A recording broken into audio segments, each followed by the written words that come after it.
Afternoon delight. Knicks lock up red hot Spurs and MSG matinee masterpiece. That's 14 wins out of their last 18 games and a gritty comeback win against a really good team. So Jonathan Macri of Knicks Film School is back on to talk about if the Knicks are heading into March looking like real contenders. J-Mac, long time no talk, man. I appreciate you hopping on with us. Let's get straight to this, man, because the defense absolutely stepped up.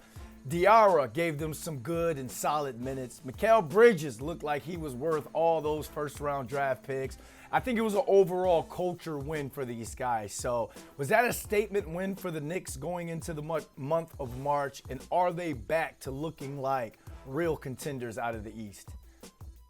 Yeah, I mean, so to me, statement win is a win that changes people's perceptions about a team. And I'm not sure the Knicks needed that win to change anybody's perception about them, only because they'd already beaten this same Spurs team in the NBA Cup final. And you look across the league, they've beaten every good team that they've played with the exception of the Detroit Pistons. We'll get back to them in a second. So I think the Knicks, people who've been watching them all year kind of realize they are what they are, which is that inconsistency is the only consistent thing about them, where they'll go out there, they'll have a game like this, they'll have a game like they had against Denver a few weeks ago, upending Jokic and company. They've had quality wins against Boston. Again, really the entire league except the Pistons and the Thunder, who they haven't played yet.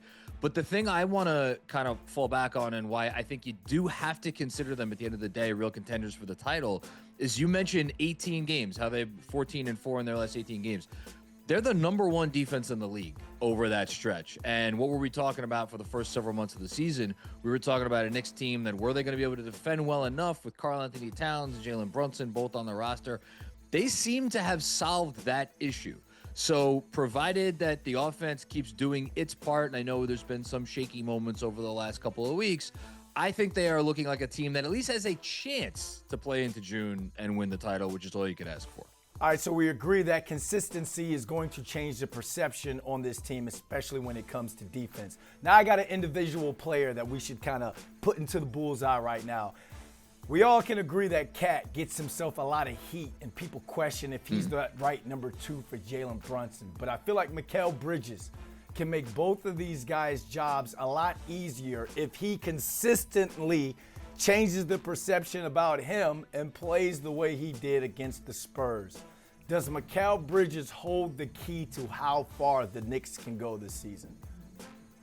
I think he's one half of the key, and the other half to me is his tandem in crime there on the perimeter, and that's OG Anunoby. Because to me, when the Knicks are operating at their best, when they have a defense that looks like it could be one of the best in the league, and they currently rank 8th on the season, so you know they can do it. It's OG Anunoby at the point of attack, covering the other team's best perimeter player, and it's Mikal Bridges doing what he does off the ball, which you saw, I thought, in spades against the Spurs, coming up with 5 steals, a couple of those turned into pick sixes. That's the way this Knicks defense has to operate. Again, defensive end. On offense, Mikal's job, honestly, I don't think it's that complicated, which is that he has to be money from the three-point, behind the three-point arc, and specifically from the corners. The Knicks as a team did not shoot great from 3 against the Spurs. They only shot about 30%. Mikal Bridges went 5 for 9, and a lot of his looks were with a Spurs hand in his face, quick release, and he still made more of them than he missed. I think something as simple as that, something as simple as Mikal Bridges just hitting the three-pointers that are afforded to him, because you know he's going to get the looks. So if he could be that outlet that Brunson, Cat, and the rest of the team could depend on, he doesn't need to do a whole lot of stuff with the ball for him to hold up his end of the bargain. I think those couple of basic things are more than enough. 5 steals on the night, 5 three-pointers. Like, it took me back to Bad Boys when Will Smith was saying to Martin Lawrence, "For now on, that's how you shoot." Mikal Bridges from here on out, that's how he shoots. And yeah, I think like this is the guy that's going to unlock, the Knicks' real superpowers going into the playoffs. All right, 14-4 in the last 18. We talked about it. Big win against the Spurs Sunday. Now they're going into a week where they play the Raptors, Thunder, Nuggets, and the Lakers. This week is going to tell us what about the Knicks? I mean, Mike Brown said it, I think, the other day before the Spurs game, which is that after the All-Star break especially, every game is a measuring stick game, especially when you play the better teams. All that being said, not to repeat myself, but we've already seen the Knicks beat all the teams that they're about to play, with the exception of the Thunder, who they haven't played yet. I do think the Thunder game is an important game. We know the Knicks had some struggles against Oklahoma City last year. One game they were terrible against them. The other game they kind of fell apart in the fourth quarter.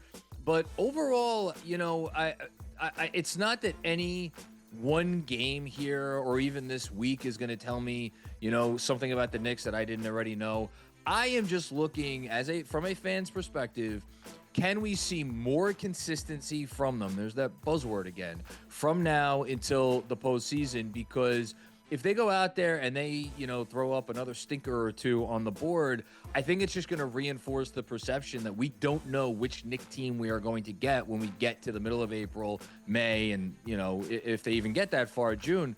If they could be consistent and they could show up and really perform to their capabilities, doesn't mean they have to win every one of these games. But just, we know a Knicks team firing on all in terms of how they execute and in terms of their effort when we see it. So that's what I'm going to be looking for over the course of the next 8 days. Currently 39-22. The Celtics are 40-20. The Celtics are sitting in that 2 seed in the East right now. Is locking up the 2 seed over Boston a must going into the playoffs? I don't think locking up 2 over Boston is a must. I mean, ideally, you want to have home court advantage if you have to play the Celtics or the Cavs for that matter in round 2. And there's also a first-round conversation to be had here. Who's going to be the 7th seed? Who's going to be the 6th seed? I think that part of it is interesting as well. For me, though, the priority for the Knicks has to be staying out of the 4 seed. It pains me to say this, but the Pistons have established themselves as a bad matchup for this New York team.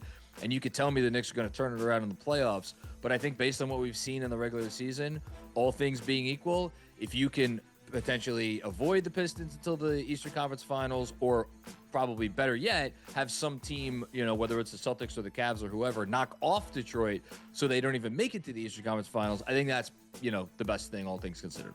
All right, J-Mac, appreciate you hopping on, man. Always a pleasure, my man.